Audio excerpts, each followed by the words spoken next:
سامعین و حاضرین السلام علیکم۔ پاکستان کے سب سے بڑے میڈیا گروپ جنگ، دا نیوز اور جیو ٹی وی کے زیر اہتمام شائع ہونے والے اخبار جنگ کے معروف کالم نگار جناب ارشاد بھٹی کے کالم اعمال نامہ کے سلسلے کا آج کا کالم پیش خدمت ہے۔ شیخو، جس کا دل رانجھے نصیب ہیر اور دماغ قیدوں کا، جو عمر کے اس حصے میں کہ جہاں بندہ برا سوچ تو سکے مگر برا کر نہ سکے، جس کی جسامت ایسی کہ افواہ کی طرح پھیلا ہوا، جتنی دیر اسے مکمل دیکھنے میں لگے اتنی دیر میں بندہ مزار قائد دیکھ لے، جو تجربہ کار ایسا کہ نرس دیکھ کر بتا دے کہ مریض ٹھیک ہونے میں کتنی دیر لگائے گا، جو اکثر نظر والی اینک لگائے اور اینک لگی ہو تو لگے کہ اینک نہیں نظر لگی ہوئی، جو چل رہا تو لگے کہ کسی کا تعاقب کر رہا ہے یا اس کا تعاقب ہو رہا ہے، جو گفتار میں ترنم اور کردار میں ملکہ ترنم، جس کا ہر وقت کچھ نہ کچھ خراب رہے، کبھی صحت تو کبھی صحبت، جو سیلف میڈ انسان مطلب خود کو خود ہی بگاڑا، کبھی کسی اور سے مدد نہ لی، جو عام آدمی کو یوں دیکھے کہ جیسے چھت سے گلی میں جھانک رہا ہو، جسے مل کر یقین آ جائے کہ کچھ لوگ واقعی اسکرو ڈرائیور کی طرح یعنی جب بھی ملیں کچھ پیچ ڈھیلے کر جائیں، جو ایک دن بولا دھوکے اور کھوتے کا پتہ تب چلے جب بندہ کھا چکا ہو، جو اپنے محلے دار میاں بیوی کو ہر وقت ساتھ ساتھ دے کر ایک روز کہنے لگا، وہ بیوی جو اپنے شوہر کو ساتھ ساتھ لیے پھرے اس بلی کی طرح کہ جو چوہے کو جان سے مارنے کے بعد بھی اسی سے کھیلتی رہے، جو ایک شام لاہور اور پھر اندرون لاہور کی بات چھیڑنے پر بولا، اندرون لاہور کی کچھ گلیاں تو اتنی تنگ کہ اگر ایک طرف سے عورت اور دوسری طرف سے مرد آ رہا ہو تو پھر درمیان میں گنجائش صرف نکاح کی ہی بچتی ہے، اور جس نے ایک دفعہ پکا سا منہ بنا کر کہہ دیا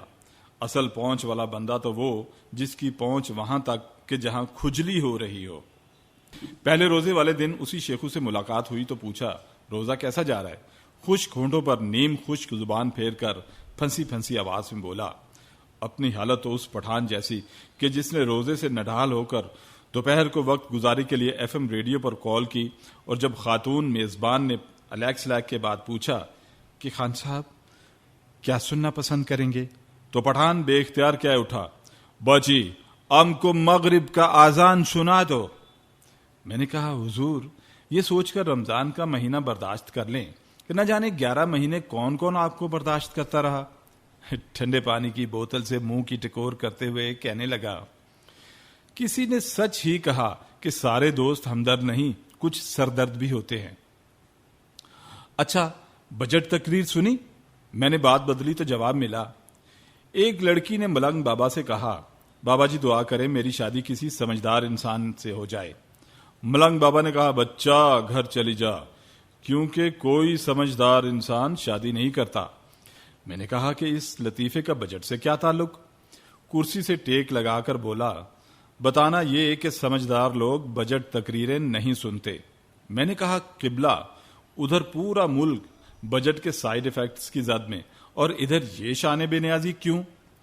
ایئر کنڈیشنر کے سامنے اور چھت والے پنکھے کے عین نیچے بھی روزے کی گرمی میں پھنسے شیخو نے ایک ادھوری سی طنزیہ مسکراہٹ پھینک کر کہا،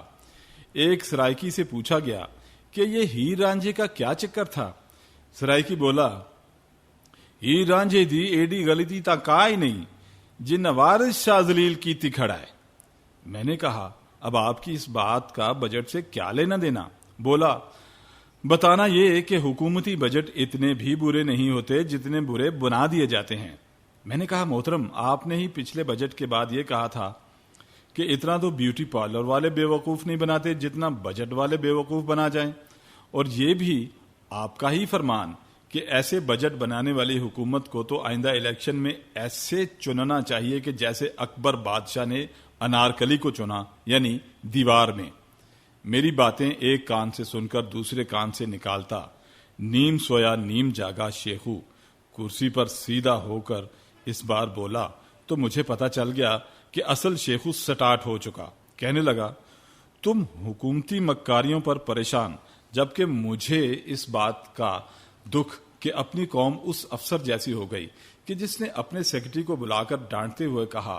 کہ تم لوگوں کو بتاتے پھر رہے ہو کہ میں بے وقوف ہوں. سیکرٹری گھبرا کر بولا, سر اللہ کی قسم میں نے کسی کو کچھ نہیں بتایا, سب کو یہ پہلے سے ہی معلوم ہے. تمہیں بجٹ کے سائیڈ ایفیکٹس کی پڑی ہوئی, جبکہ میں اپنے اس قومی شعور پر نوحہ کنا کہ جس کا حال اس سردار جیسا کہ جو 19 رشتے داروں کو ہمراہ لے کر فلم دیکھنے سینما گھر آیا تو ٹکٹ دینے والا ٹکٹ پکڑاتے ہوئے جب سردار جی سے یہ کہہ بیٹھا, سردار جی خیر تو ہے, 19 رشتے داروں کو اپنے خرچے پر فلم دکھانے لے آئے, تو سردار غصے سے بولا, تمہیں پتا ہے کہ میں نے کتنی مشکل سے 19 رشتے دار اکٹھے کیے, خبردار آئندہ اگر کسی فلم کے اشتہار پر یہ لکھوایا کہ 18 اینڈ ابو. وہ شیخو جو ایسا گرم ہو چکا کہ اب اس پر پانی ابالا جا سکے, بات کرتے کرتے رکا اور اپنی سانسیں درست کر کے چند لمحوں بعد دوبارہ بولا, مانا کہ یہ بات اہم کہ ہماری معیشت بیٹھتی اور روپیہ گرتا جا رہا, مگر یہ بات زیادہ اہم کہ ہم منتشر اور بے حس ہو چکی قوم روپے پیسے کے لیے ہر روز اتنی گرے کہ جتنا کبھی روپیہ گر کر بھی نہ گرے, اور مانا کہ چہرے بدل بدل کر ہمیں جوتے مارنے والے بھی قصوروار, مگر ان سے بڑے مجرم وہ جو نہ صرف خوشی خوشی جوتے کھا رہے بلکہ 2 کلو خربوزے لیتے وقت تو وہ آدھی ریڑھی سونگ لیں لیکن ملک سونپتے ہوئے اندھے اور بہرے بن جائیں. دوستو, اس دن شیخو 2 گھنٹے بولا. اس نے اور بھی بہت کچھ کہا, اور اگر اس کی سب باتیں جھٹلا بھی دی جائیں تب بھی یہ کڑوا سچ اپنی جگہ کہ ماشاءاللہ ہم زوال کے اس عروج کو چھوتے ہوئے ایک طرف سر درد کی گولی اور بخار کے ٹیکے کے لیے ترستی اور سستے بازاروں میں رلتی قوم, جبکہ دوسری طرف انگلینڈ میں پیزے برگر کھاتے اور شاپنگیں کرتے قوم کے خدام اعلیٰ, ایک طرف انکم سپورٹ کارڈوں کی کھوج میں بھٹکتی اور صدقے زکوٰۃ کے شارٹ کٹ ڈھونڈتی عوام, جبکہ دوسری طرف ہائیڈ پارکوں میں واکنگ کرتے اور اسپتال کے بستروں سے ویڈیو لنک حکمرانیاں فرماتے عوامی حکمران, اور ایک طرف عمر بھر ملک و قوم کے دکھ درد بانٹتا فیل گردوں کے ساتھ لمحہ لمحہ موت کی طرف بڑھتا عبدالستار ایدی اب گمنامی کے بستر پر, اور دوسری طرف 70 ارب ڈالر کے مقروض ملک کے بادشاہ سلامت کے مہنگے علاج کی لمحہ با لمحہ خبریں اور صدقوں اور دعاؤں کے فوٹو شوٹ. کبھی کسی وزیر یا مشیر کو نقلی منہ یہ بھی توفیق نہ ہوئی کہ وہ 2013 سے بیمار اصلی خادم اعلیٰ عبدالستار ایدی کے لیے بھی بکروں کے صدقے یا دعاؤں کا ایک آدھ فوٹو شوٹ ہی کروا دیتا, اور کبھی کسی ممنون حسین کو یہ خیال نہ آیا کہ وہ اس جینون خادم پاکستان کے لیے بھی ایک آدھ رسمی دعائیہ تقریب ہی رکھ لیتا. مگر یہ ہماری سیاست اور جو کچھ ہماری سیاست میں ہو رہا وہ صرف ہماری سیاست میں ہی ہو سکے. ابھی 3 دن پہلے آپ سب پرویز رشید صاحب کو خورشید شاہ صاحب کے گھٹنے چھوتے دیکھ چکے. یہ میثاق جمہوریت تھا, این آر او کی تجدید تھی, یا علی بابا 40 چوروں کو سڑکوں پر گھسیٹنے کی ابتدا؟